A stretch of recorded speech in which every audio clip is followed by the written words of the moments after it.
নমস্কার। আজকে আমরা আবার যে বিষয়টা নিয়ে খুব আলোচনা করব এবং আমি জানি যে আপনাদের সবার এই বিষয়টায় প্রচুর ধোঁয়াশা থাকে এবং আপনারা এই ব্যাপারটায় খুব রেসপন্সিভও হচ্ছেন আমার সাথে। সো আজকে যেটা আমরা বলবো, দুটো জিনিস বলবো। একটা হচ্ছে ডেভেলপমেন্টাল ডিলে আমরা কিভাবে অ্যাসেস করব। সো এর জন্য যেটা বেসিক্যালি না, ডেভেলপমেন্টাল আমাদের চারটে পার্ট যেটা হয়, gross motor, fine motor, language এবং সোশ্যাল কমিউনিকেশন। এর প্রত্যেকটা নির্দিষ্ট এজ আছে, হ্যাঁ। তো সেই বয়সে সেটা জেনারেলি ডেভেলপ করে এবং এক্ষেত্রে যেটা বলার দুটো টার্ম খুব ইম্পর্টেন্ট, লিমিট এজ আর মিডল এজ, হ্যাঁ।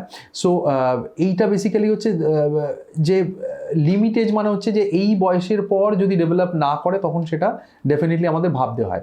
আর আরেকটা যেটা হচ্ছে আরেকটা এজ যেটা বললাম, সেইটাতে বেসিক্যালি 50% অফ দ্য বাচ্চা নর্মাল হতে পারে, আবার 50% ডেভেলপ নাও করতে পারে, but that is also absolutely normal. সেটাকে আমরা বলি মিডিয়ান এজ। তো সেই জিনিসটা দরকার এবং প্রত্যেকটা ডেভেলপমেন্টেরই এক একটা বয়স অনুযায়ী সেইভাবে বলা আছে। যেমন ধরুন একটা বাচ্চা দাঁড়াবে কবে, একটা বাচ্চা বসবে কবে, হ্যাঁ, সেইগুলোর এক একটা লিমিট এজ আছে এবং এক একটা মিডিয়ান এজ আছে। তো সেই জিনিসটা জানলে তখন বোঝা যাবে এবং সেটা নিয়ারেস্ট পেডিয়াট্রিশিয়ানের সঙ্গেই আপনাদের কথা বলার দরকার। যখনই দেখছেন যে ধরুন 1-1.5 বছরও হয়ে গেছে তাও বাচ্চা দাঁড়াতে পারছে না, হ্যাঁ, তখন সেক্ষেত্রে ডেফিনেটলি আপনাদের নিয়ারেস্ট পেডিয়াট্রিশিয়ানের সঙ্গে কথা বলা উচিত। ধরুন প্রায় 2.5 বছর 3 বছরের কাছাকাছি হয়ে গেছে তাও বাচ্চা কথা বলছে না, তখন ডেফিনেটলি নিয়ারেস্ট পেডিয়াট্রিশিয়ানের সঙ্গে কথা বলা উচিত। ধরুন সোশ্যাল কমিউনিকেশন, হাসা, কান্না, হ্যাঁ, এই জিনিসগুলো করছে না বাচ্চা ঠিকঠাক 1.5-2 বছরের থেকে। 2 বছর 2.5 বছর হয়ে গেছে বাচ্চা কোনো রকম ড্রয়িং করতে পারছে না, হ্যাঁ, কোনো পেন্সিল দিয়ে কিছু আঁকা, ধরুন সার্কেল করা, স্ট্রেট লাইন করা, এগুলো করতে পারছে না। So this are the part of the developmental delay.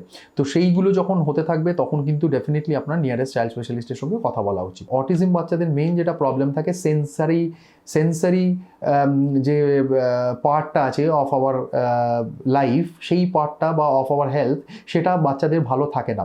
যেমন টাচ সেন্সেশন, যেমন ভয়েস সেন্সেশন, এই জিনিসগুলো ওদের বাচ্চারা থাকে না। যেমন ধরুন হাঁটার সময় আমরা যে প্রেশারটা পাই, সেই প্রেশারটা অটিজম বাচ্চারা খুব একটা ভালো ফিল করতে পারে না। একই সাউন্ড আমার ভালো লাগছে, আমাকে খুব সুথ করছে, কিন্তু অটিজম বাচ্চাদের সেটা ইরিটেশনের কারণ হচ্ছে। অনেক সময় বাচ্চাদের স্কিনে টাচ করলে সেটা বাচ্চাদের ইরিটেশনের কারণ হচ্ছে। সো এদের বেসিক্যালি সেন্সারি যে সিস্টেমটা আছে আমাদের বডিতে, সেই সেন্সারি সিস্টেমটা ডিস্টার্ব থাকে এবং অকুপেশনাল থেরাপির মেন উদ্দেশ্যই হচ্ছে এই সেন্সারি সিস্টেমটাকে যাতে আরও বেটার রেসপন্সিভ করা যায় বাচ্চাদের জন্য। এই অটিজম বাচ্চাদের কি হয় না, কোঅর্ডিনেশন, ভিজুয়াল মানে আই হ্যান্ড কোঅর্ডিনেশন ভালো থাকে না। এই যে দেখে সেই জায়গাটাই হাত দেওয়া, ধরুন এই পেনটা আছে, এই পেনটা আমাকে এখানে রাখা আছে, এখান থেকেই তুলতে হবে। সো এই কোঅর্ডিনেশনটা ওদের ভালো থাকে না। So that is called eye hand coordination. এই জিনিসগুলোকে ইমপ্রুভ করা, এদের আই সাইট, এই যে আই কন্ট্যাক্ট এদের ভালো থাকে না, হ্যাঁ, সেইগুলোকে ইমপ্রুভ করানো। So thank you so much. আশা করি আপনারা ভালো থাকবেন, সবাই সুস্থ থাকবেন এবং আমার সঙ্গে ডেফিনেটলি কন্ট্যাক্ট করুন কোনো কোয়ারিজ থাকলে regarding that thing. Thank you.